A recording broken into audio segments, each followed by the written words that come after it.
அனைவருக்கும் வணக்கம். எப்பவுமே எல்லோர் வாழ்க்கையிலும் ஒவ்வொரு கிரகத்தினால ஒவ்வொரு நல்லதும் பிரச்சனையும் இருக்கும். அது எந்தெந்த கிரகத்தினால என்னென்ன அப்படின்றத பார்ப்போம் வாங்க. அதுக்கு முன்னாடி இந்த சேனலை சப்ஸ்கிரைப் பண்ணாதவங்க பண்ணுங்கள், ஆல் பட்டன் ப்ரெஸ் பண்ணுங்கள், முக்கியமாக லைக் பண்ணுங்கள். ஓகேங்களா? வாங்க வீடியோக்குள்ளே போகலாம். ஒருத்தவங்க என்னதான் ஒரு நல்லா படிச்சிருந்தாலும் கவர்மெண்ட் வேலைக்காக ட்ரை பண்ணுவாங்க. அவங்களுக்கு என்ன முயற்சி பண்ணாலும் அந்த கவர்மெண்ட் வேலை கிடைக்காது. அதுக்கு என்ன காரணம்னா, அவங்க ஜாதகத்தில் சூரியன் பலம் இல்லாமல் இருந்தாங்கன்னா அப்போது அதுக்கான வாய்ப்பினை கொடுக்காமல் இருக்கும். அப்போது அவங்க சூரியனை பலப்படுத்தும். இது ஒரு காரணம். அடுத்து சந்திரன்.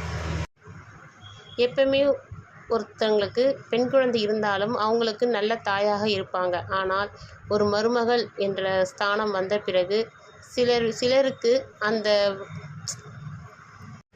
ஏதோ ஒரு பிரச்சனை இருக்கும். அவங்க நல்லவங்களாக இருக்கிறவங்களா இருந்தால் கூட மாமியார்ன்ற ஸ்தானம் ஆன பிறகு ஏதோ ஒரு பிரச்சனை இருக்கும். அதுக்கு என்ன காரணம்னா, மருமகளாக வர்றவங்களுக்கு அந்த சந்திரன் ஏதோ ஒரு பலவீனமாக இருந்து கெடுதல் தரக்கூடிய இடத்தில் இருந்து பலமில்லாமல் இருந்தால் மட்டுமே நல்லவர்களாக இருப்பவர்கள் கூட மாமியார் ஸ்தானத்தில் அமர்ந்த பிறகு அவர்களுக்கு மாமியார் என்ற ஸ்தானம் அன்பினை கொடுக்காமல் போகும்.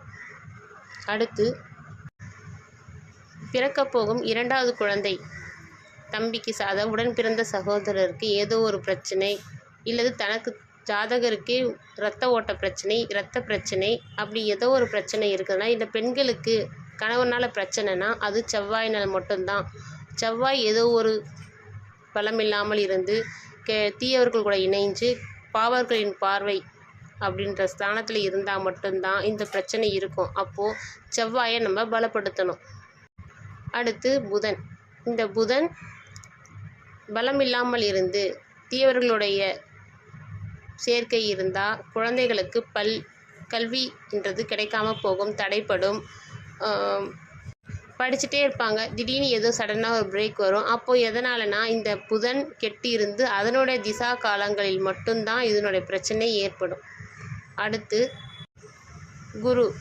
அதே எல்லா கிரகங்கள் போல குருவும் பலம் இல்லாமல் இருந்து தீயர்களுடைய சேர்க்கை இருந்து தீயர்கள் நட்சத்திரத்தில் இருந்தால் மட்டும்தான் சில தம்பதியர்களுக்கு குழந்தையின்மை தள்ளி போகுது. இந்த குரு மட்டும்தான் குழந்தையின்மைக்கு காரணம் அப்படின்றத நான் சொல்ல மாட்டேன். மற்ற கிரகங்களும் இருக்குது. முக்கியமாக நம்ம குருவை எடுத்துக்கிறோம்.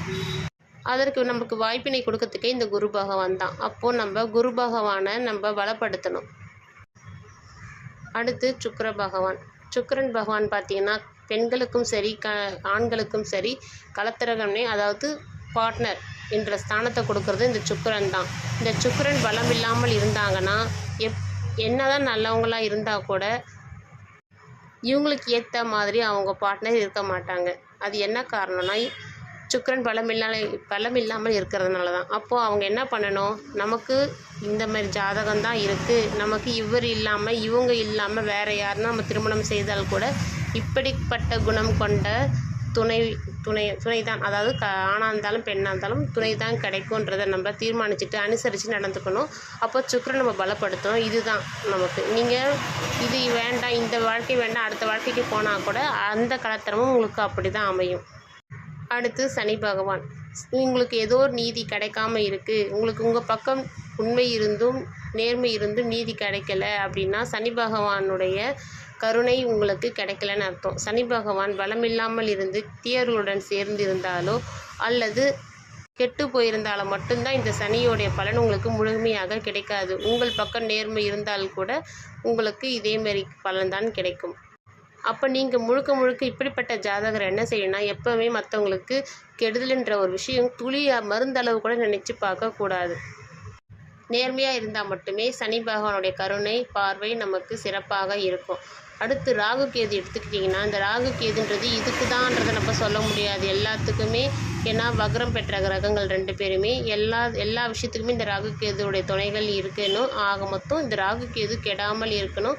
நமக்கு எல்லா விதமான அனைத்து பலன்களையும் ராகு கேதுகள் சேர்ந்தே கொடுப்பார்கள். அப்போ இதுலேருந்து நமக்கு என்ன தெரியுதுன்னா,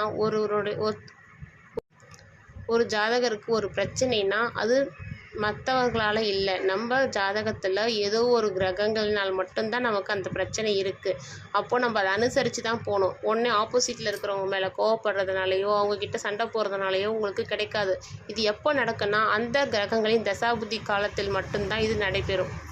அப்போ நம்ம அதுக்கேற்ற மாதிரி அந்த தெய்வத்தை அந்த அந்த கிரகங்களுக்கு உண்டான தெய்வத்தை நம்ம இருக்க பிடிச்சி நம்ம வணங்க ஆரம்பித்தோன்னா நமக்கு அதுக்கான வழி கிடைக்கும். இன்றைய பதிவு இதுதான். மீண்டும் அடுத்த பதிவில் சந்திக்கிறேன். உங்களுக்கு ஏதேனும் சந்தேகம் இருந்தால் கமெண்டில் பதிவு செய்யவும். நன்றி, வணக்கம். உங்கள் ஜோதிடர் கவிதா.